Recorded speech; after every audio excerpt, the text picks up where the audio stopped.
Hi guys, it's Marissa and it's been a big week. It's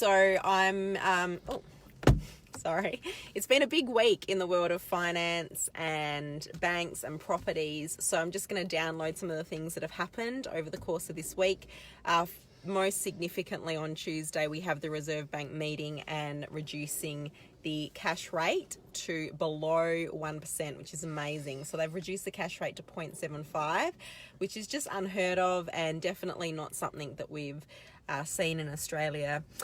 And it's going to be interesting to see where this goes. So we're still waiting for all the banks to announce how much of it they're passing on.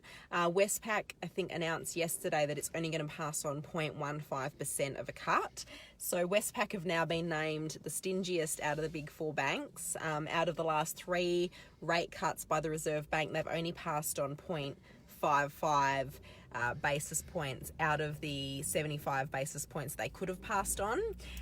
Whereas banks like CBA, they've passed on 59 basis points out of the potential 75 basis points. So none of the big banks have actually passed on the full amount over the last three rate cuts, but certainly Westpac is seen as the stingiest at the moment. It'll be interesting to see whether that changes over time, and it'll also be interesting to see what banks do in terms of how much of the rate cut they apply to interest-only investor loans versus principal and interest loans versus owner-occupied loans.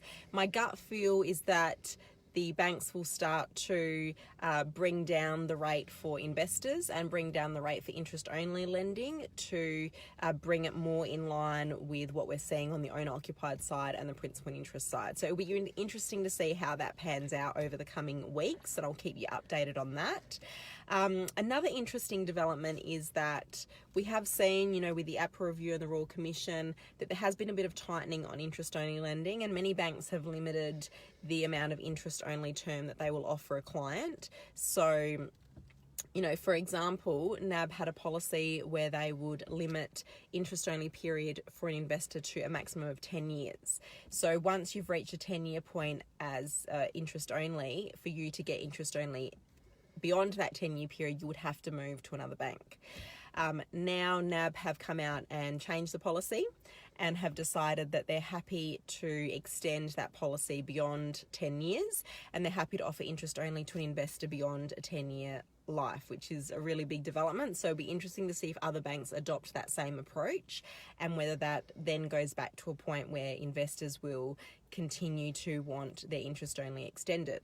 Of course, we are still in a position where interest only, or to get interest only extended, requires us to actually reapply for the loan and make sure that we can actually afford the loan at the time that we're applying for the interest only. So, but it is very good to know that the banks are recognising that many investors do like to have their facilities interest only over the long term. Another interesting development has been the release of the ANZ and Property Council survey, which is undertaken 4 times a year. What the findings of that showed is that South Australia's confidence index has gone down from 144 to 101, which is pretty sad. It's the largest drop of any state in the history of the survey, and the survey's been running for 8 years. These are the lowest confidence levels in South Australia since 2012, which is also very unfortunate. And, South Australia actually has been leading the nation in confidence for the last 6 quarters before the state budget. After the state budget, we found that our confidence levels have gone down. And I believe this is attributed to the uncertainty that's been created by the state government's announcement about the proposed land tax aggregation. So, of course, with the land tax aggregation, submission date closed yesterday, and everyone has put their submissions in, including myself. I've made my submission to government about that, and it will be really interesting to see over the coming weeks whether the South Australian Liberal Party come back with amendments to their bill and decide to make changes to their policy based on the feedback that they get from the submission process and the consultation process, or whether they decide to proceed to bring it to Parliament as it was drafted. So let's watch this space and see what happens.